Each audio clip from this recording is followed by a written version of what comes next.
Avant de partir au Cési et à Venise, troisième chapitre de notre série consacrée à la désobéissance civile.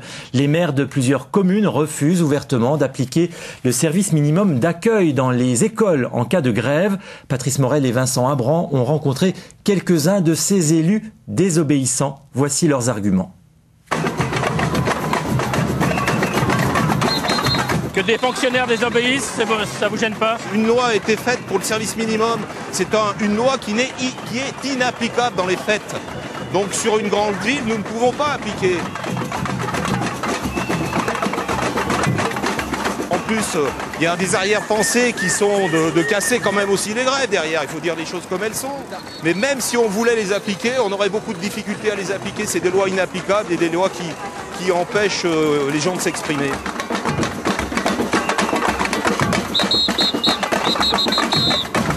Mais que des gens soient en désobéissance par rapport à des textes difficiles, on peut le comprendre, oui, je pense.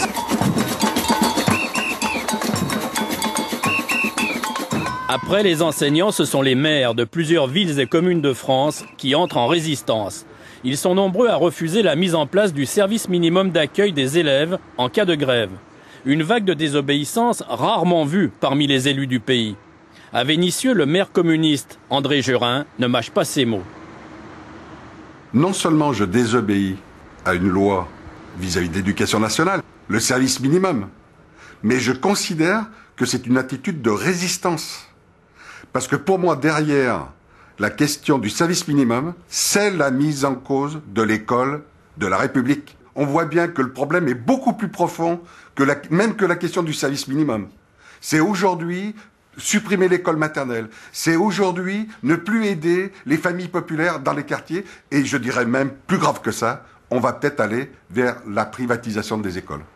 En milieu rural également, la loi sur le service minimum est très contestée.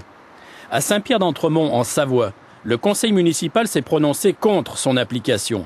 Ce village de Chartreuse est dirigé par une jeune femme qui a des principes.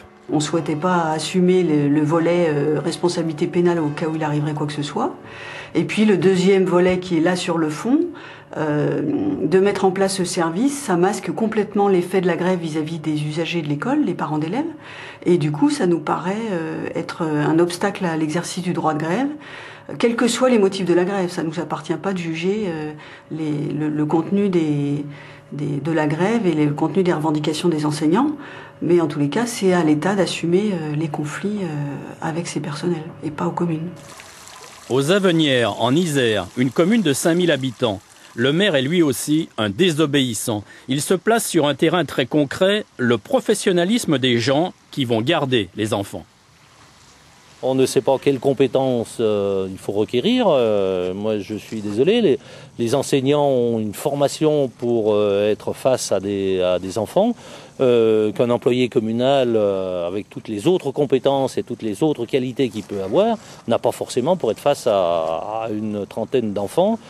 C'est un métier. Le métier d'instituteur, d'enseignant, c'est un vrai métier avec de vraies compétences. Et, sauf à bafouer ces compétences-là, je pense que ce n'est pas aux collectivités territoriales d'assurer ce service. La loi sur le service minimum dans les écoles a été promulguée en août 2008. Depuis cette date, rien ne va plus. Plusieurs maires désobéissants ont été conduits par les préfets devant les tribunaux administratifs. Quelques tribunaux ont donné l'ordre aux élus d'appliquer la loi, d'autres leur ont donné raison de ne pas l'appliquer. C'est la grande pagaille. Si on est responsable et qu'on veut effectivement assurer la garde des enfants, on n'a pas les moyens, nous, les communes, de le faire. Donc elle est inapplicable, cette loi. Donc c'est par esprit de responsabilité qu'on n'a pas appliqué la loi. Quand on fait des voyages scolaires ou même quand on veut faire intervenir des personnes dans les écoles, il faut un tas de papier, il faut un tas, que ça soit tout bien entouré et tout. Et là, on fait n'importe quoi. Autre motif de désobéissance pour les élus, le problème des saisies-expulsions. À Vénissieux, André Gerin a pris en 2008 plusieurs arrêtés interdisant les saisies immobilières, les coupures d'eau, d'électricité et de gaz, les expulsions locatives. Interdire. Pourquoi ? Parce qu'il y a des hommes et des femmes et des enfants aujourd'hui qui vivent une situation invivable et qui devient inhumaine. Donc je me positionne par rapport à la dimension de l'humanité et d'une société du XXIe siècle où l'opulence est d'un côté, et de l'autre côté, on fait crever des gens et on donne des milliards à ceux qui gaspillent l'argent. Les arrêtés du maire ont été suspendus par le tribunal administratif de Lyon, mais André Gérin annonce qu'il recommencera. La désobéissance affichée par ces élus traduit aujourd'hui une vraie rupture de confiance entre l'État et les communes. Les sports, football.